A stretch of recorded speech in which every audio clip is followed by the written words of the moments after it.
Hey guys, welcome back for another video. What we're going to be doing today is we're going to be taking a look at our Week 3 picks for every single top 25 matchup that we have coming up, starting tonight and running through Saturday. Go ahead, hit that like button and subscribe. If you have any comments, drop them below and I will make sure to respond. So Week 1 and 2, they're both in the books. We're now moving on to our Week 3 matchups. We're going to run through every single game that we have, starting with our Friday night matchup, all of the Saturday games, trying to predict the outcome for every matchup. Like I said, make sure to hit that like button and subscribe so that you can follow along with us. We do these picks every single week for every college football game, as well as every NFL game every week as well. So kicking things off Week 3, don't forget with the new playoff format, we now have 2 bye weeks every single season. So starting this week, there's a lot of these top 25 teams that are actually on bye week. So there's not a lot of big games this weekend, but there is a lot of good games. Kicking things off Friday at 8 p.m. on Fox, we have number 20 Arizona visiting number 14 Kansas State. This is one of only 2 top 25 on top 25 matchups this weekend. We don't have many of them, so you have to appreciate the ones we have. These teams are kind of limping into this game. They're both 2-0. Kansas State has a 73% chance to win this game. You have Arizona averaging 41.5 points a game. Kansas State 37.5. So Arizona, they won, their first game 69-39 versus New Mexico. And then last week, they could not score to save their life. And then you have Kansas State, who barely beat Tulane last weekend. There was a fumble at the end. They ran it back for a touchdown. That's what the difference was. They almost lost to Tulane. Both of these teams are not playing their best football right now. Both are top 25 teams. This game could honestly go either way. It's practically a 50-50 game. For Arizona, they have Noah Fafita at quarterback. They have McMillan, Weiss at wide receiver. McMillan, a lot of people have him going first-round pick. Kansas State, a very well-coached Big 12 team. They have a top 30 offense, a top 30 defense. They didn't play like it last week. They're kind of starting out this season kind of slow. Avery is at quarterback. I see them getting better every week. I have Kansas State winning this one 33-24. If they lost, though, I would honestly not be surprised just because they've played pretty sloppy football. The next matchup we have, we're now moving on to our Saturday slate of games at 3:30 p.m. on Fox. We have number 9 Oregon Ducks on the road versus Oregon State. The Civil War is back. The war for the state of Oregon. Oregon versus Oregon State. We got to keep this Pac-12 gem. For the Ducks, this is a team that started out, number 3? And they're 2-0, and they've been going down every single week because they've been playing awful every week. First game, they barely beat Idaho. Last week, they were in a shootout with Boise State. Went down to the last possession. They got a field goal to end the game. That's what the difference was. This team could easily be 0-2. This is a top 5 overall roster. They have a top 5 offense. They have a top 10 defense. A very talented team. A lot of people actually picked the Ducks to win the national championship this year. They need to get things right, especially on offense. The main issue that I'm seeing is on their offensive line. They're getting no push. Dylan Gabriel was the Heisman front runner according to Vegas coming into this season. His stats don't look like it. Yes, he has a high completion percentage. He's not throwing past 5 or 10 yards. He doesn't have the time. Wide receivers aren't getting open. They have too many weapons. Walker, Stewart. There's 5-star guys everywhere on this team. The offensive line has to get pushed. They have to get the run game going. They're way more talented than these teams, but Oregon State would love nothing more than to destroy Oregon's season, especially after they left the Pac-12, dissolved the conference like that. Yes, the conference is coming back, but these two guys don't like one another, and Oregon State's very bitter. I'm going to go with the Ducks getting things right this game. They have a 68.4% chance to win this game. It should be a 99%, but they haven't played like the Ducks. I'm not hitting the panic button yet. They need to get things right, though, before they play the Buckeyes. And obviously, they're 16.5-point favorites. I have Oregon winning this one 38-21. The next matchup we're looking at also on Saturday on the ACC network at 3:30. We have Ball State coming in and playing number 10 Miami. Miami with a 97.9% chance to win this game. They are favored by 36.5. That's a pretty big spread there. You look at Ball State. Ball State's been able to distribute the ball through the passing game. When you look at the stats, they're on the right. They're averaging 275 yards passing, 42 points per game, but they're giving up 34. Miami has a top 20 offense, a top 20 defense. Cameron Ward at quarterback, Damian Martinez and Fletcher at running back, wide receiver. You have George, Horton, Restrepo. You have Arroyo at tight end. This team is loaded up and down the field. They have a top 10 offensive line, a top 10 defensive line. Where their weakness is actually the secondary. Yes, they have not given up very many yards, but they haven't really been tested. When they played last weekend, though, there were guys open in the secondary. They got to get the safeties tightened up before they get into conference play. Ball State's going to try to push it down the field. They might get some garbage points, but Miami's obviously going to win this one. I did pick them to go 11-1 and win the ACC this year. I have them winning this game 48-16. The next game we're looking at 3:30 p.m. on ESPN, 1-1 Tulane visiting number 15 Oklahoma. Tulane's the team that almost upset Kansas State. Had they won that game, had that fumble not happened, they would be riding into this game, probably ranked with a top 25 win, riding really high, but now they're not. They lost the game. They're coming in here versus a top 15 team. For the Sooners, last week was really sloppy. They beat Houston, was it like 16-12? A very bad showing on the offensive side. Jackson Arnold, though, has a massively high ceiling. They just have to get a couple things right. They were really tested last week.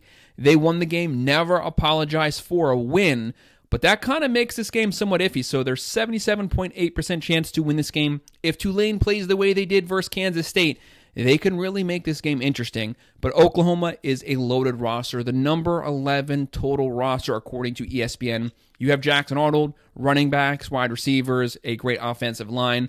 On the defensive side, Brent Venables has been recruiting and working the portal. They've been in top 10 classes, both in recruiting and portal-wise. Very talented team. Look for them to get the offense right this week. Tulane is not going to be able to shut their offense down, or they shouldn't be able to. I have the Oklahoma winning this one at home, 38-24. The next game on ESPN on Saturday at 7 p.m., we have 1-1 UTSA, who had a really solid year last year. They've kind of taken a step back this season, especially on offense. They'll be visiting number 2 Texas Longhorns. Texas has the best win of the year so far, beating the defending national champions, a top 10 team at the time, the Michigan Wolverines, at Michigan in the big house in front of 100,000 screaming fans. They didn't just beat them, they curb stomped them. That was a massive win for Steve Sarkisian. He's shown that he can win on the road back-to-back seasons, last year in Tuscaloosa, this year at Michigan. Texas has the top 5 overall roster. They're going to come in here with a top 10 offense, a top 10 defense. They lost Worthy to the draft. They lost Mitchell to the draft. They replaced them. They recruit. They work the portal to complement the roster they have. They have a very physical defense. But what about Texas at the line of scrimmage? Their offensive line was dominating Michigan's physical team. Their defensive line was getting after them. They are built in the trenches. That's the foundation.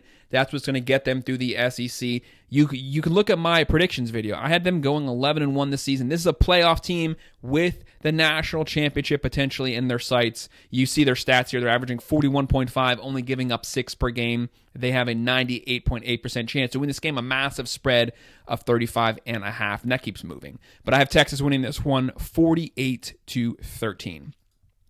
The next matchup we're looking at also on Saturday on Fox at 12 p.m. 2-0 Alabama, number 4 on the road versus 2-0 Wisconsin Badgers. This is a rare game. This is an SEC on Big Ten game. This is Alabama traveling to Madison to play the Badgers. It's a fun thing. We have Alabama favored by 92.2. They're 16.5-point favorites here. Alabama did not have the best week last week. Yes, they beat USF. They were in Tuscaloosa, but in the fourth quarter, it was 14-13. That is way too close for the Alabama Crimson Tide. Yes, they scored 28 points in the fourth quarter. Game should have never been that close. That kind of worried a lot of people, but they owned the fourth quarter. They got it right. Whenever you have a step back, you just have to get things right, step forward. Kalen DeBoer did that. Jalen Milroe didn't have his best game, but they won. You know, you have Milroe, who's a strong quarterback, loves the deep vertical pass. You have Kalen DeBoer, who is a deep passing head coach.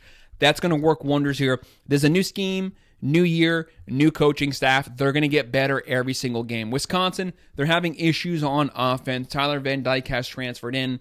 Phil Longo is the offensive coordinator.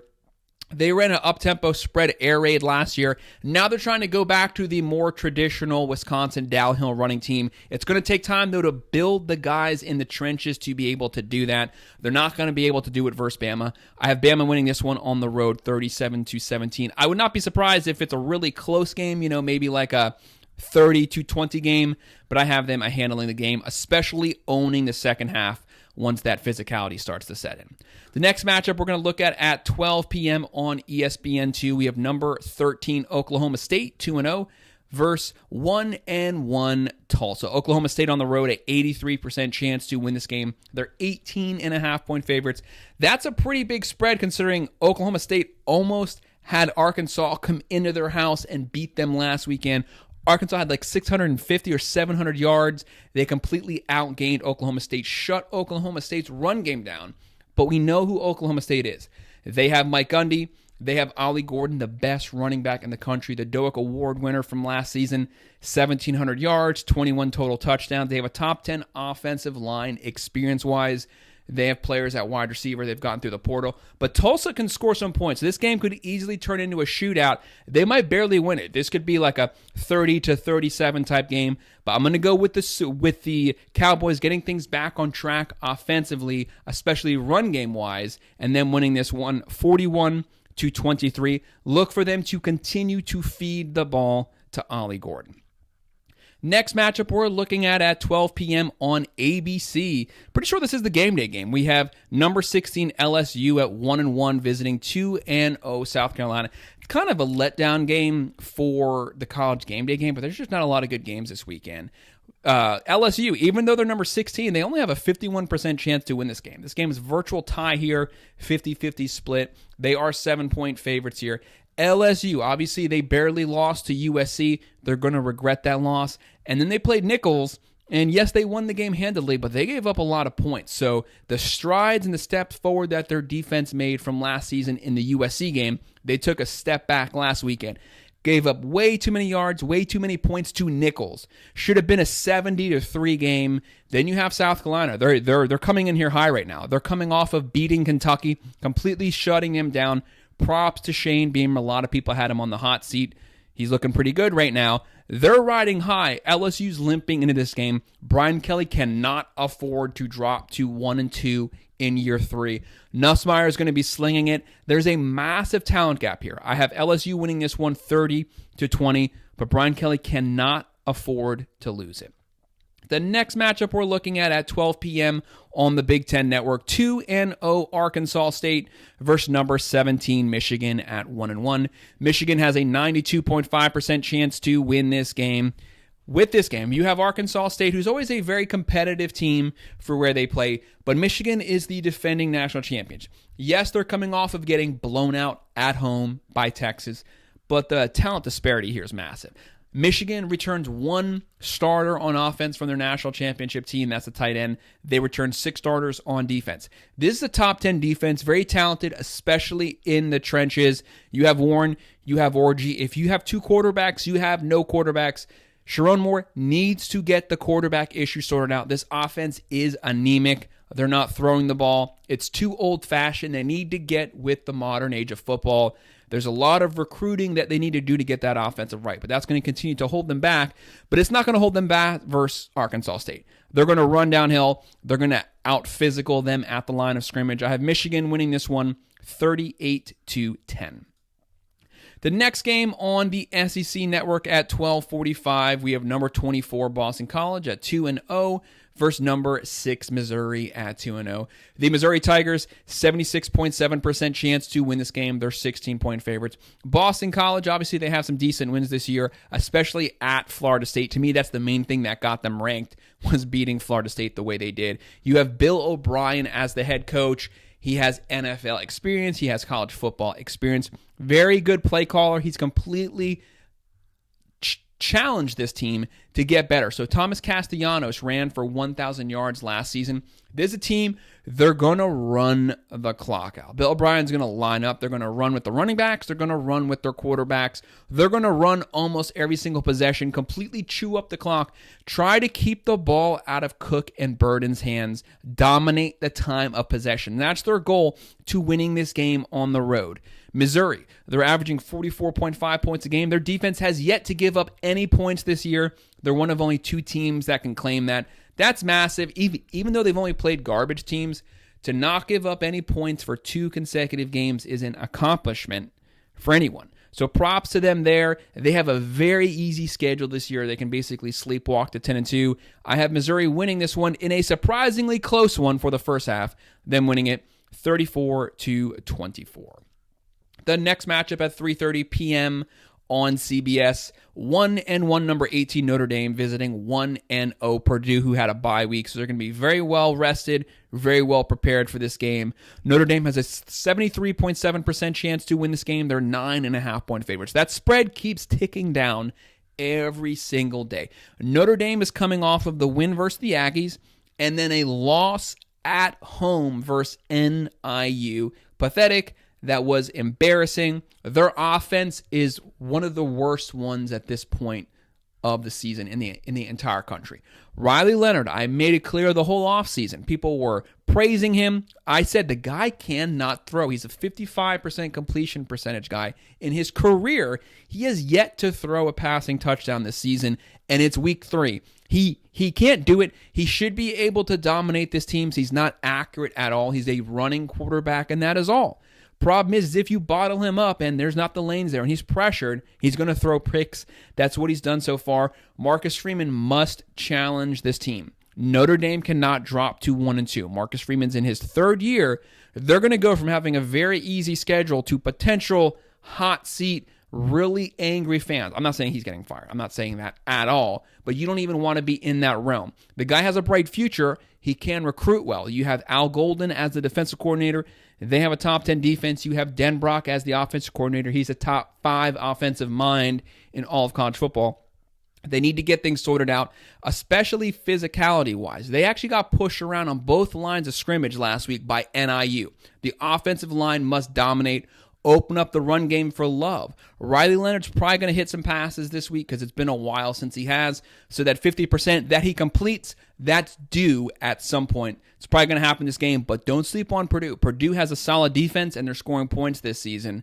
Card, the transfer from Texas, he's doing really well. They're passing the ball. They run an up-tempo air raid system. Notre Dame needs to be prepared here. You cannot lose this game out of respect for yourself. I have Notre Dame winning this one 27-17.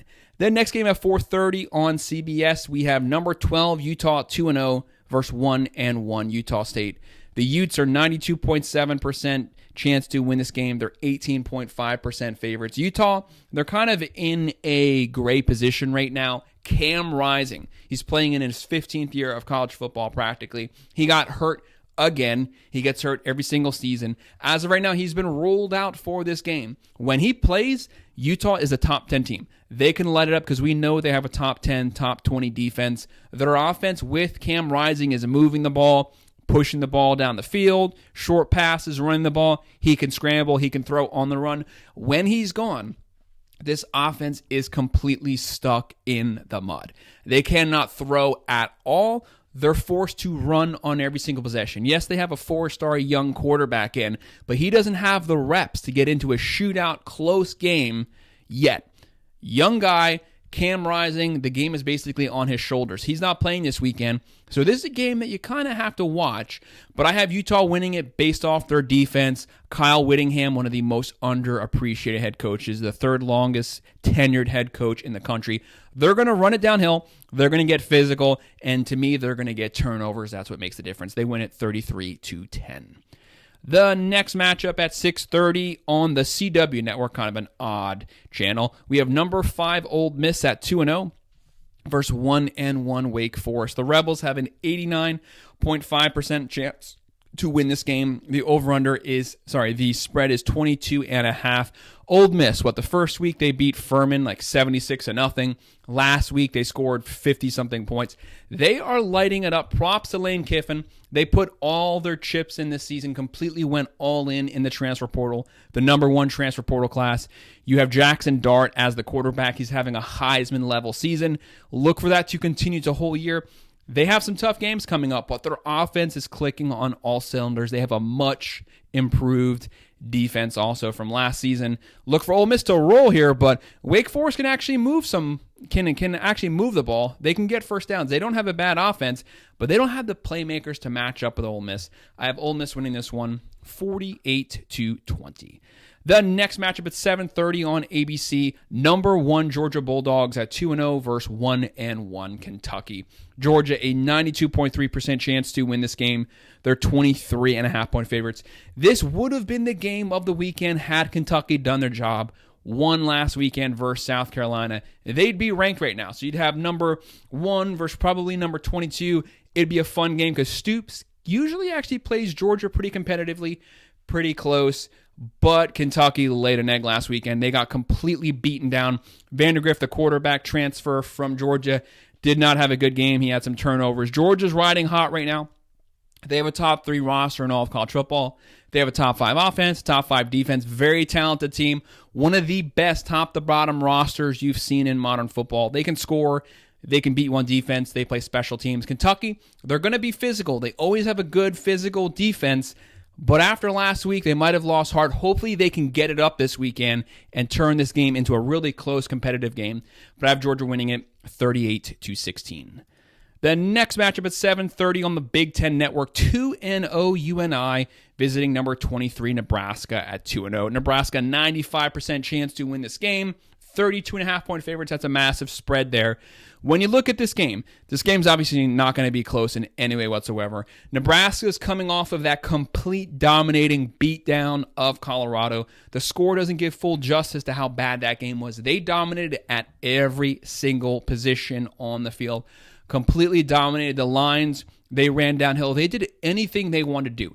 Dylan Raiola, a true freshman, did everything that was asked of him, led the team. You're going to have that guy for 3 years.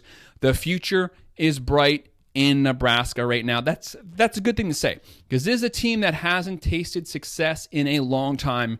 Their fans are hungry. Matt Rule's the guy to get you there. I have Nebraska winning this one easily, 52-6. Then the next game and final game we have this weekend on the SEC Network at 7:45. 0-2 Kent State visiting number 7 Tennessee Volunteers at 2-0. Tennessee with a 99% chance to win this game. There's not much to say here. There's going to be a complete blowout. Tennessee, they have a top 10 roster. You have Josh Heupel, one of the best offensive minds in all of college football. You have Nico at quarterback. You have Squirrel White. You have a loaded offense. And how about a loaded defense? They're playing both sides of the ball. They had 6 sacks last week alone. They're getting after it. They're averaging 60 points a game, giving up 6.5 points a game. Yes, that's not going to last the whole year, but it's definitely going to last this weekend. I have Tennessee winning this one 60-9. So that's our Week 3 picks for the 2024 college football season. As I mentioned in the beginning, hit that like button and subscribe. If you have any comments on these games or any other games, drop them below and I will respond. Thank you.